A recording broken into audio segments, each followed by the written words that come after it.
ఏ విషయంలోనూ ఎవరి మీద ఆధారపడకు. ఒక్కసారి అడిగితే సాయం, అదే సాయం పదే పదే అడిగితే చేతగానితనం. వీలైనంత వరకు ఎవరి సాయం లేకుండా బ్రతకడం నేర్చుకో. అప్పుడు నీమీద నీకు నమ్మకం, నీమీద ఇతరులకు గౌరవం పెరుగుతుంది. 10 మంది మిత్రులతో కూర్చొని ఒకరి గురించి చెడుగా మాట్లాడటం కన్నా ఒంటరిగా కూర్చొని ఒక మంచి పుస్తకం చదవడం ఎంతో మేలు. ఫలితాన్ని ఆశిస్తూ పరిగెత్తవద్దు. పని చేస్తూ పోతే ఫలితం అదే పరిగెత్తుకొని వస్తుంది. డబ్బు సంపాదించమని చెబుతుంది, లక్ష్యం కష్టమైనా చేరమని చెబుతుంది, నమ్మకం వీటన్నింటికీ నేనున్నానని భరోసా ఇస్తుంది. బ్రతుకంటే భయం లేకపోయినా పర్వాలేదు, కానీ బాధ్యత మాత్రం ఉండాలి. బాధ్యత లేకపోతే మాత్రం నీకు, నీ కుటుంబానికే కాదు దేశానికి కూడా ప్రమాదం.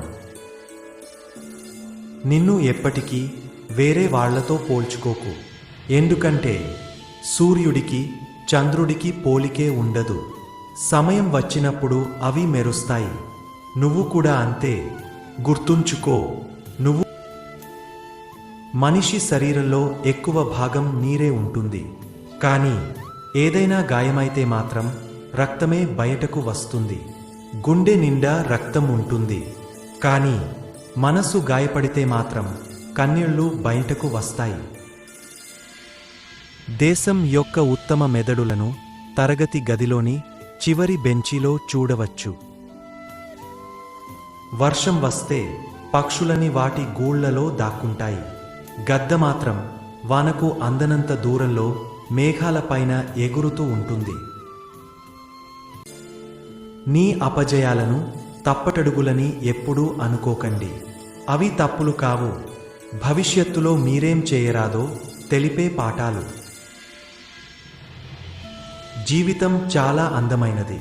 ఒకరోజు, ఒక గంట, ఒక నిమిషం. నీ జీవితంలో ఏదీ తిరిగి రాదు. ద్వేషాలు, వాగ్వాదాలు వద్దు. ప్రతి ఒక్కరితో నవ్వుతూ మాట్లాడు.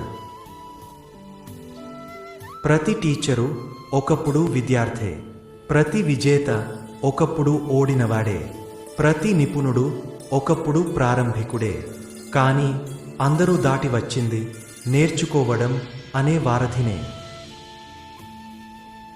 ఇంట్లో వస్తువులు పెరిగే కొద్దీ స్వేచ్ఛగా మసిలే అవకాశాన్ని కోల్పోతాము. మనసులో కోరికలు పెరిగే కొద్దీ సంతోషంగా జీవించే క్షణాలను కోల్పోతాము.